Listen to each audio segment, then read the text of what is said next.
चौबोली और विक्रमादित्य के दूसरे पहर की कहानी। चौबोली के कक्ष में एक पानी का मटका रखा हुआ था। राजा ने मटके को बताया, हे मटका, एक पहर तो पलंग ने कटा दिया, अब 3 पहर बाकी है। अब तू ही कोई बात बता जिससे दूसरा पैर कटे। मटका बोला राजा हुंकारा देता गया। मटका बोला, एक राजा का बेटा था, एक साहूकार का बेटा था। दोनों बचपन में बहुत ही अच्छे मित्र थे। साथ रहते थे, एक साथ ही खाना खाते थे, एक साथ ही हर जगह जाते थे, एक साथ ही रहते थे। एक दिन बचपन में नादानी में आपस में एक दूसरे को वचन दिया कि जिसकी शादी पहले होगी वह अपनी पत्नी को सुहाग रात को अपनी पत्नी को अपने मित्र के पास भेजेगा। उस समय बीत गया और बात आ गई। समय बीता तो दोनों मित्र बड़े हो गए। साहूकार ने अपने बेटे का विवाह कर दिया। साहूकार के बेटे की बहू घर आ गई। सुहाग रात के समय बहू रिम झिम 16 श्रृंगार करके अपने शयन कक्ष में घुसी आने आता देखा तो साहूकार का बेटा उसका पति मुंह लटकाए हुए आकर देखा तो साहूकार का बेटा पति उसका मुंह लटकाए हुए बैठा। साहूकार के बेटे की बहू बड़ी सुंदर चतुर थी। वो अपने पति को यह हालत देखकर बड़े प्यार से हाथ जोड़कर बोली कि क्या बात है नाथ, आप मेरे से नाराज है? वह बोली, आपको क्या मैं पसंद नहीं है, या मेरे बाप की शादी आपको पसंद नहीं आई, या मेरे बाप ने कुछ दहेज नहीं दिया? मैं आपकी क्या सेवा कर सकती हूँ जो आप मेरे से अनजान हैं? मेरी लाज रखना आपके हाथ में है। साहूकार का बेटा बोला, ऐसी कोई बात नहीं है, धर्म संकट में पड़ गया हूँ। बचपन में नादानी के चलते अपने मित्र राजा के कुंवर को एक वचन दिया था जिसने निभाया जाता नहीं है, उसे निभाया भी नहीं जाता, तोड़ा भी नहीं जा सकता। अब मैं क्या करूं, समझ में नहीं आ रहा, और ना ही बचपन के बारे में बताना चाहता। ऐसा कहकर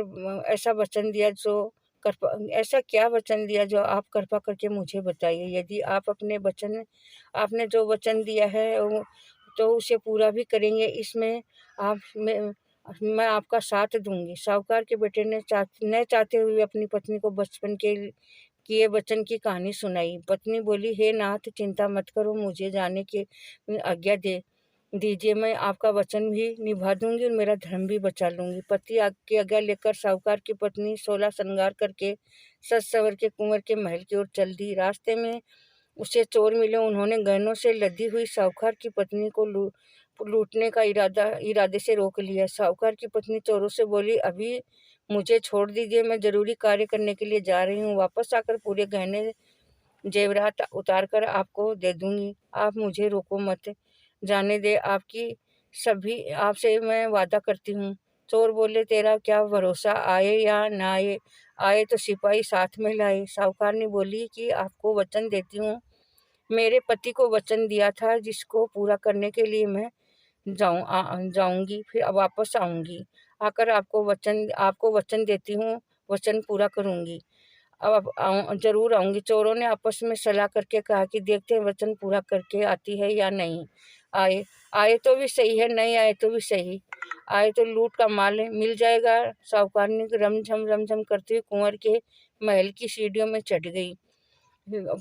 कुंवर पलंग पर अपने कक्ष में सो रहा था। साहूकार ने कुंवर का पैर का अंगूठा मोड़कर उसे जगाया और कुंवर जागकर चौंक गया। देखा, मैं अपने शयन कक्ष में इतनी रात में एक सुंदर स्त्री 16 श्रृंगार किए खड़ी। कुंवर को लगा कि वह इसलिए कुंवर ने बार बार आंखें मलते मलते देखा तो बोला, देवी, वो सोचा मैं कोई सपन देख रहा हूँ। वो बोला, देवी, तुम कौन हो, कहाँ से आई हो, इतना रात गए, यहाँ आने का प्रयोजन क्या है? साहूकारनी बोली, आपके बचपन के मित्र साहूकार की पत्नी हूँ। आपके मित्र के बीच में तय हुआ था कि जिसकी शादी पहले होगी वही अपनी पत्नी को सुहाग रात के अपने मित्र के पास भेजेगा। उसी वचन को पूरा करने के लिए आपके मित्र ने मेरे को सुहाग रात को आपके पास भेजा है।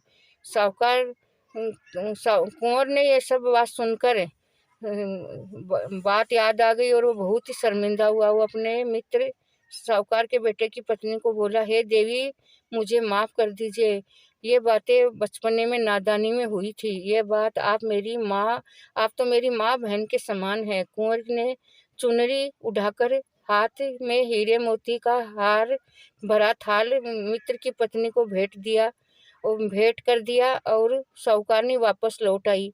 रास्ते में खड़े चोर उसका इंतजार कर रहे थे। उसे देखकर वह चोर वापस में चर्चा करने लगी, ये औरत तो जबान की पक्की है। साहूकारनी वापस चोरों के पास आकर बोली, लो हीरे मोती भरा हार, ये मोती भरा थाल लीजिए, आपके भाग्य में लिखा था मैं, और मैंने गहने उतार कर आपको देती हूँ। ये कहकर साहूकारनी एक एक करके सारे गहने उतारने लगी। यह देखकर चोरों का बड़ा आश्चर्य हुआ।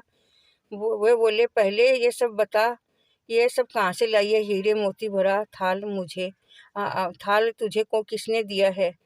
सबको बता। साहूकारनी ने विस्तार से सारी बातें बताई। चोरों का मुंह से निकला कि धन्य है ऐसी औरत, अपने पति का वचन दिया वह पूरा करने के लिए इस कुंवर के पास चली गई। धन्य है कुंवर जी, जिन्होंने इस मर्यादा की रक्षा की, आदर सत्कार किया और उसको अपनी बहन बनाकर अपने इतने महंगे गहने, हीरे मोती और गहने का थाल भेंट किया। धन्य ऐसे चरित्रवान, धर्म के पालन करने वाली औरत को हमें बहन बनाना चाहिए।